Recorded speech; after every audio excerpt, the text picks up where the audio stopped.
Hello IELTS warriors. Welcome back to our channel. If you are preparing for the IELTS academic test on the 23rd of August or the 6th of September, this video is just for you. I know exam pressure is high, but remember, success comes to those who prepare with the right strategy and mindset. Today, I'll share realistic predictions for your writing task 1, along with Band 8 model answers that will guide you step by step. And trust me, if you stay consistent, nothing can stop you from getting your dream score. Now, let's dive into the predictions. Based on recent exam trends, you can expect bar charts, pie charts, process diagram and maps in your writing task 1. Here are some strong examples that are highly likely to appear in your exam.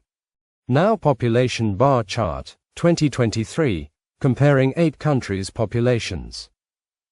I'll show you a Band 8 model answer that explains key features, comparisons, and trends. Question is: the bar chart below shows the population, in millions, of 8 countries in 2023. Summarize the information by selecting and reporting the main features, and make comparisons where relevant. Band 8 model answer. The bar chart illustrates the populations of 8 countries in 2023, measured in millions.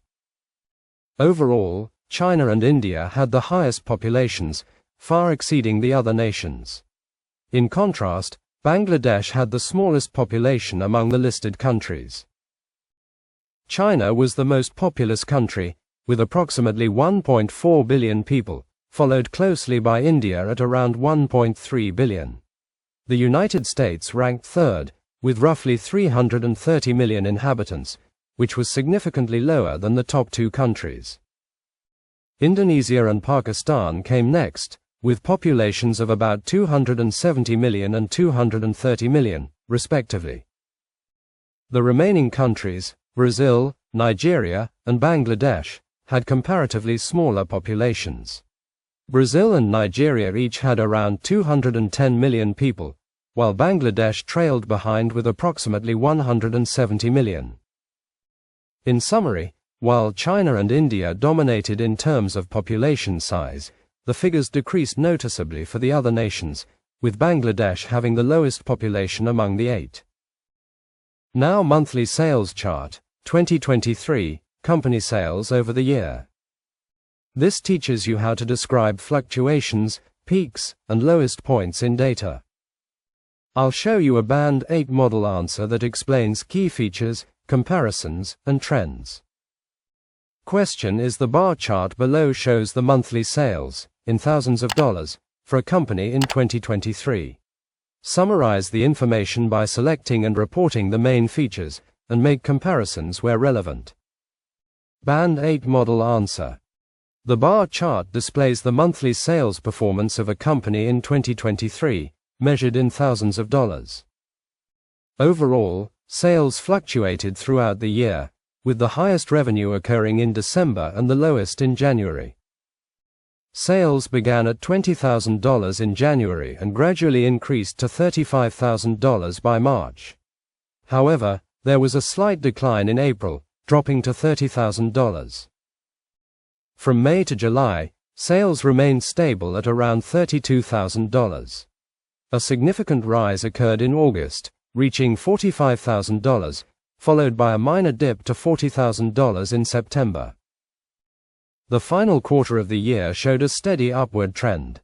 October saw sales of $42,000, which climbed to $50,000 in November and peaked at $60,000 in December. In summary, while sales experienced fluctuations during the year, the most notable growth occurred towards the end of 2023, with December being the highest grossing month. Now average scores chart, 6 subjects, student performance in percentages. Here, you'll learn how to highlight highest, lowest, and significant differences. I'll show you a Band 8 model answer that explains key features, comparisons, and trends. Question is: the bar chart below shows the average scores, in percentages, achieved by students in 6 subjects.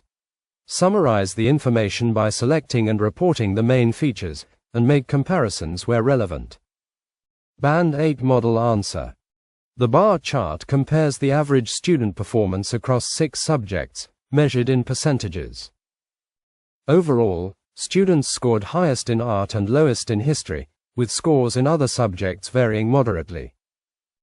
Art was the highest performing subject, with an average score of 90%. This was followed closely by English at 88% and Math at 85%. Science and Geography had similar results, with averages of 78% and 75%, respectively. In contrast, History had the lowest average score at just 60%. Notably, Art, English, and Math all scored above 80%, while the remaining subjects fell below this threshold. The difference between the highest, Art, and lowest, History, scores was significant, at 30 percentage points. In summary, while students excelled in creative and technical subjects like art and math, their performance was weaker in history and moderately successful in science and geography. These answers are already structured in a way that examiners love: clear overview, key comparisons, and no unnecessary detail. Hello IELTS warriors. Welcome back to the channel. If you are preparing for the IELTS academic exam on the 23rd of August or the 6th of September, today's video is very special for you. Why? Because I'm going to show you some highly likely pie chart questions that you might face in your writing task 1, and I'll also share Band 8 model answers with detailed explanations. Remember, practice with these examples will not only make you exam ready, but will also give you the confidence to score that dream band 7, 8, or even 9. So stay with me till the end. Now, global energy consumption, 2023. Let's start with the first pie chart. The chart shows global energy consumption by source in 2023. Now, what's the big picture? Fossil fuels dominate. Renewables and nuclear power are much smaller. I'll show you a Band 8 model answer that explains key features, comparisons, and trends. Question is: the pie chart below shows the global energy consumption by source in 2023. Summarize the information by selecting and reporting the main features, and make comparisons where relevant. Band 8 model answer. The pie chart illustrates the distribution of global energy consumption across different sources in 2023. Overall, fossil fuels, coal, natural gas, and oil dominated energy use, while renewable sources accounted for smaller proportions. The largest share of energy came from oil, representing 29.2% of total consumption.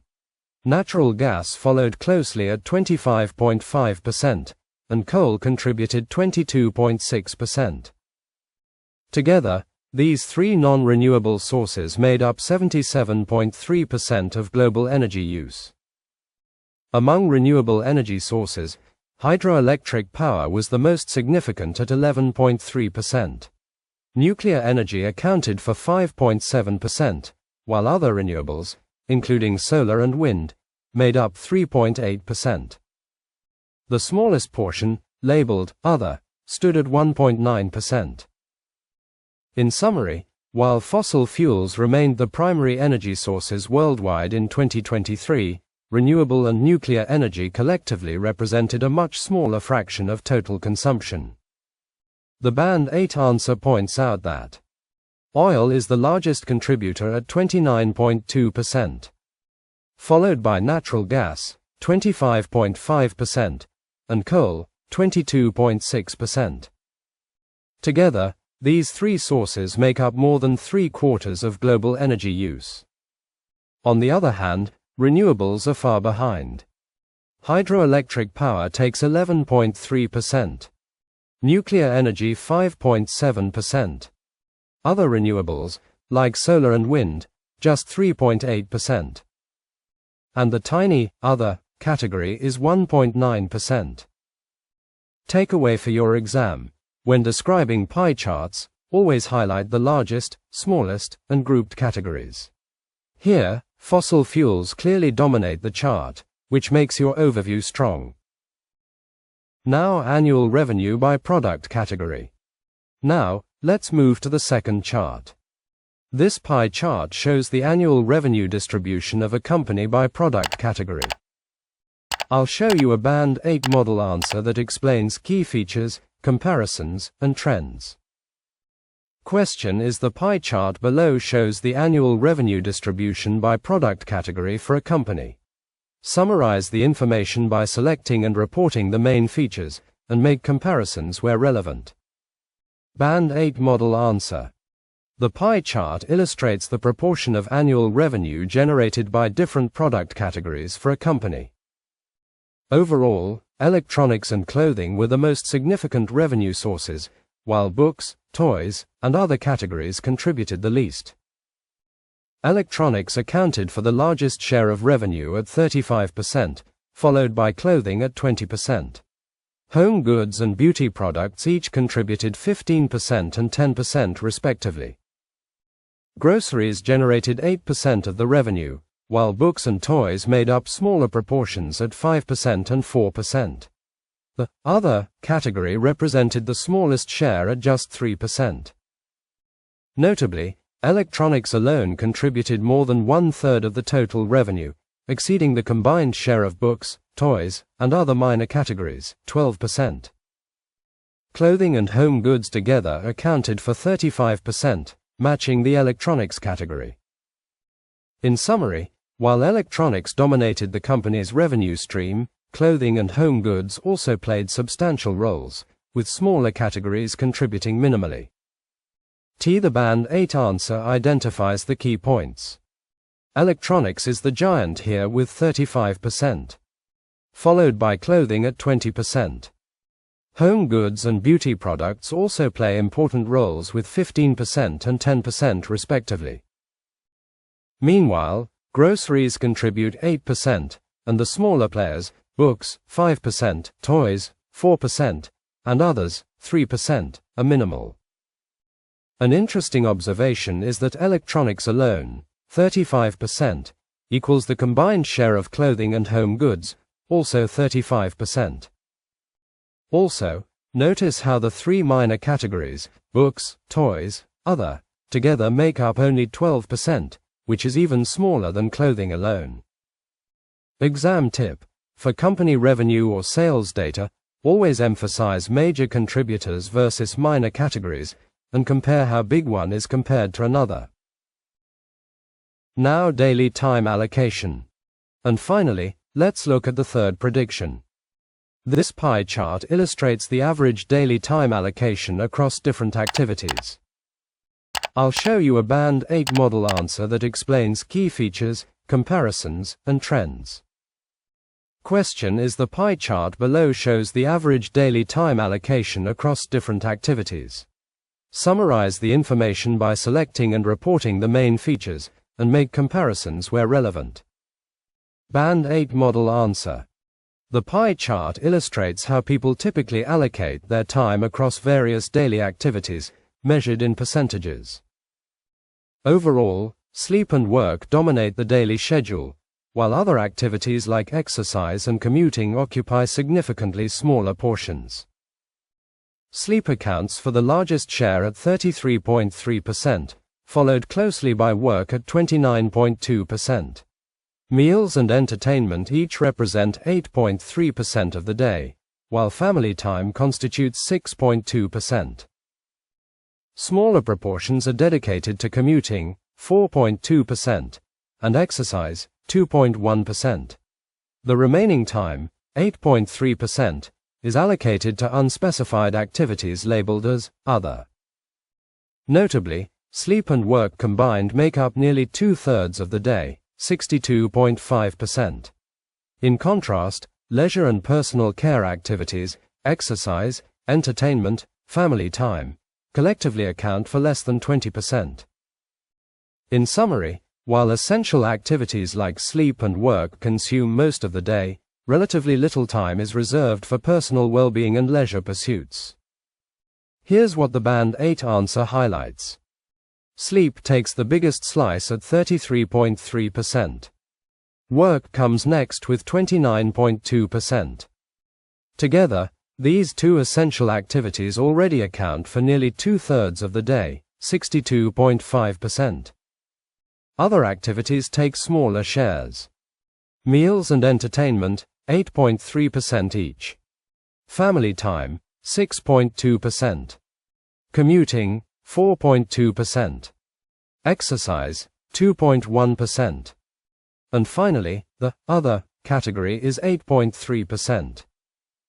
Observation: people spend much more time on sleep and work, while personal well-being activities like exercise or family time are very limited. That's the contrast examiners love to see in your overview. Now listen carefully, my friends. When you look at these examples, don't just memorize the answers, focus on the structure. Checkmark always begin with an introduction, what the chart shows. Checkmark then give an overview, the biggest and smallest trends. Checkmark finally, describe the details with comparisons. If you follow this method, you will never get stuck in task 1. And remember, IELTS success is not just about practice, it's about mindset. Even if you failed before, even if people doubt you, your dream score is still possible. Every day you practice, you are one step closer to your future. Don't give up, keep pushing. So, these were 3 IELTS Academic Writing Task 1 predictions for the 23rd of August and the 6th of September, all focused on pie charts. If you found this useful, please like this video, subscribe, and share with your friends who are also preparing for IELTS. Drop a comment with your exam date, and I'll personally wish you good luck. Stay confident, stay motivated, and remember, your Band 8 is waiting for you. Hello IELTS warriors. Welcome back to the channel. If you are preparing for the upcoming IELTS academic test, you need to be ready for map questions in writing task 1. Maps are very common in the exam, and many students struggle with them. But don't worry, today I'll show you 3 predicted map tasks, along with Band 8 model answers. By the end of this video, you'll know exactly how to describe changes, comparisons, and future developments. So let's get started. Now, our first prediction is a map showing a university campus in 2001 compared to its planned expansion for 2025. I'll show you a Band 8 model answer that explains key features, comparisons, and trends. Question is: the diagrams compare a university campus layout in 2001 with its planned development for 2025. Summarize the information by selecting and reporting the main features, and make comparisons where relevant. Band 8 model answer. The diagrams illustrate significant changes between a university campus in 2001 and its proposed expansion by 2025. In 2001, the campus had a simple layout featuring a main building, marketing department, science block, sports field, and parking area. The main building was centrally located with other facilities arranged around it. By 2025, the campus will undergo major developments. The original main building remains, but new facilities will be added: a technology and innovation hub, art and media center, and eco-garden. The sports field will be replaced by a larger sports complex with athletic grounds. Additionally, student residences and working spaces will be constructed where parking areas once existed. Most notably, the 2025 plan shows a more organized layout with dedicated zones for academics, technology hub, art center, recreation, sports complex, eco-garden, and student living, residences. The parking area is significantly reduced to accommodate these new developments. In summary, the 2025 expansion prioritizes modern facilities and student amenities while making more efficient use of space compared to the simpler 2001 layout. In 2001, the layout was very simple: a main building in the center, surrounded by a marketing department, science block, sports field, and parking area. By 2025, the design becomes much more modern and structured. The main building remains, but new facilities will be added: a technology and innovation hub, an art and media center, and even an eco-garden. The old sports field will be replaced by a larger sports complex. Parking will shrink, making space for student residences and working areas. Key observation: the 2025 campus is no longer just academic. It focuses on technology, recreation, and student living, showing a transformation from a simple layout to a multifunctional hub. Now let's look at our second map prediction: a fitness center in 2012 compared to its planned renovation for 202. I'll show you a Band 8 model answer that explains key features, comparisons, and trends. Question is: the diagrams show the layout of a fitness center in 2012 and its planned renovation for 2027. Summarize the information by selecting and reporting the main features, and make comparisons where relevant. Band 8 model answer. The diagrams illustrate the changes between a fitness center's layout in 2012 and its proposed redesign for 2027. In 2012, the facility included a weight room, cardio area, yoga studio, juice bar, reception, and locker rooms. The layout was simple, with separate male and female changing rooms and an outdoor pool. By 2027, significant modifications will be made. The juice bar will be removed, and new amenities such as a sauna, steam room, and consultation room will be added. The reception area will remain, but the entrance will be reconfigured for better access. The outdoor pool will still be available, but the locker rooms may be updated to a more modern design. Overall, the 2027 renovation focuses on enhancing wellness services by introducing spa-like features, sauna, steam room, and professional consultation spaces, while removing less essential areas like the juice bar.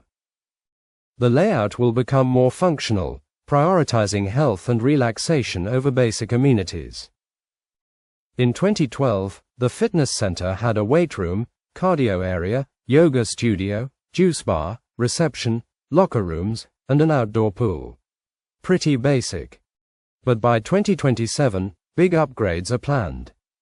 The juice bar will be removed, making space for a sauna, steam room, and consultation room. The reception area stays, but the entrance will be restructured for better flow. The pool remains, and the locker rooms will likely be updated with a modern design. Key observation: the renovation focuses on wellness and luxury, adding spa-like features and consultation spaces. It's a shift from a basic fitness center to a comprehensive health and relaxation hub. Our third map prediction shows a community housing layout, comparing the current design with its redevelopment plan for 2007. I'll show you a Band 8 model answer that explains key features, comparisons, and trends. Question is: the diagrams compare a community's current housing layout with its proposed redevelopment plan for 2007. Summarize the information by selecting and reporting the main features, and make comparisons where relevant. Band 8 model answer, 150 words. The diagrams contrast a community's existing housing distribution with its planned redesign for 2007, showing a shift from low-density to high-density living. Currently, the area is dominated by detached single-family homes spread across spacious plots, with only a few townhouse clusters and one central shopping center. This low-density arrangement provides ample open space between properties. The 2007 redevelopment proposes dramatic changes to maximize land use. Most single-family homes will be replaced by mid-rise apartment blocks and tightly packed townhouse units, significantly increasing housing capacity.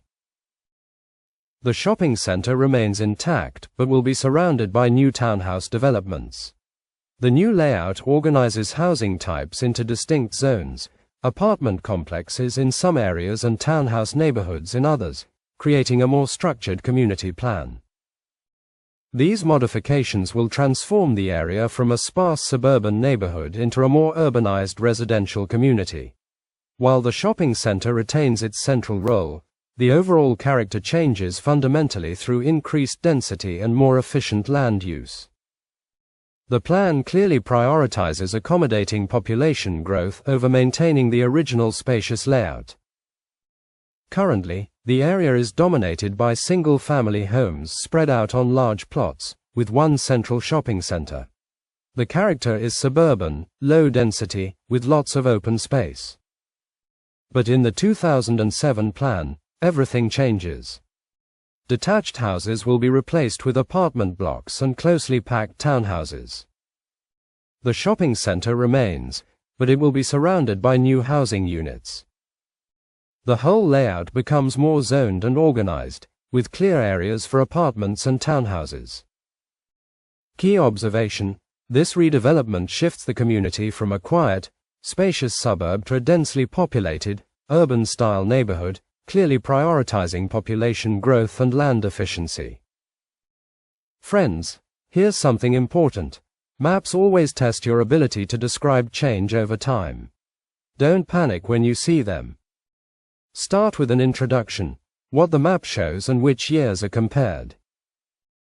Then give an overview, mention the biggest changes or overall trend. Finally, describe the changes in detail, moving logically across the map, left to right, or north to south. And remember, IELTS is not just about English, it's about clarity and structure. You don't need fancy words. You need to show the examiner that you can explain changes logically and clearly. Believe in yourself. Even if you struggled before, every day you practice brings you closer to Band 7 or Band 8. Stay focused, stay motivated, and keep moving forward. So, these were 3 IELTS Academic Writing Task 1 map predictions. University campus expansion. Fitness center renovation. Community housing redevelopment. Practice them carefully, learn the Band 8 structures, and apply them in your exam. If this video helped you, don't forget to like, subscribe, and share with your IELTS study group. And comment your exam date below. I'll personally wish you good luck. Remember, IELTS warriors, your future is waiting, and your Band 8 is within reach. Hello IELTS warriors. Welcome back to the channel. If you are preparing for the IELTS academic test on the 23rd of August or the 6th of September, today's video is going to be extremely valuable for you. Why? Because in this session, we'll look at 3 process diagrams that are highly likely for your writing task 1. And I'll walk you through Band 8 sample answers, step by step. Remember, process diagrams are not about numbers but about stages and sequencing. Once you learn how to describe them properly, you'll never feel stuck in the exam again. Hello. Now furniture manufacturing process. Let's begin with the first diagram, the furniture manufacturing process. I'll show you a Band 8 model answer that explains key features, comparisons, and trends. Question is: the diagram illustrates the furniture manufacturing process. Summarize the information by selecting and reporting the main features. Band 8 model answer. The diagram outlines the key stages involved in manufacturing furniture, from raw material collection to final shipping. The process begins with sourcing raw materials, including wood, metal, and fabric. These materials then undergo cutting and shaping to prepare them for assembly. During the assembly stage, the components are joined together to form the basic structure of the furniture. Next, the assembled furniture moves to the finishing stage, which includes sanding, painting, and upholstering to enhance its appearance and functionality. After finishing, the product goes through quality control to ensure it meets required standards. Finally, approved items are packaged and shipped to customers or retailers. Overall, the furniture manufacturing process is linear and sequential, involving 6 main stages: material sourcing, cutting and shaping, assembly, finishing, quality control, and packaging with shipping. Each stage is essential for transforming raw materials into finished products. The key here is to focus on the sequence. The process starts with raw material collection, mainly wood, metal, and fabric. Next, these materials go through cutting and shaping, preparing the components for use. After that, everything comes together in the assembly stage, where the basic furniture structure is formed. Then comes finishing, sanding, painting, upholstering, all to improve appearance and function. Once the finishing is complete, the products undergo quality control, where any defective items are filtered out. Finally, approved furniture is packaged and shipped to retailers or customers. Exam tip: always remember to mention the main stages clearly and highlight the linear, step-by-step nature of process diagrams. Now, fabric manufacturing process. Now, let's move on to the second diagram, fabric manufacturing. I'll show you a Band 8 model answer that explains key features, comparisons, and trends. Question is: the diagram illustrates the fabric manufacturing process from raw materials to finished products. Summarize the information by selecting and reporting the main features. Band 8 model answer. The diagram outlines the key stages involved in manufacturing fabric, from raw material preparation to the final finishing processes. The process begins with sourcing raw materials, which include natural fibers like sheep's wool and silk, as well as synthetic polymers. These materials undergo fiber processing, where wool is cleaned and carded, while synthetic fibers are prepared for spinning. Next, the fibers are spun into yarn through spinning. The yarn then moves to fabric construction, where it is either woven, interlacing warp and weft threads on a loom, or knitted, interlooping yarn. After construction, the fabric undergoes finishing processes such as dyeing, mercerization, for strength and luster, and calendaring, for smoothness. The final products include various fabrics like denim and polyester. Overall, the fabric manufacturing process is linear and involves four main stages: raw material preparation, spinning, fabric construction, weaving or knitting, and finishing. Each stage is essential for transforming raw materials into usable textiles.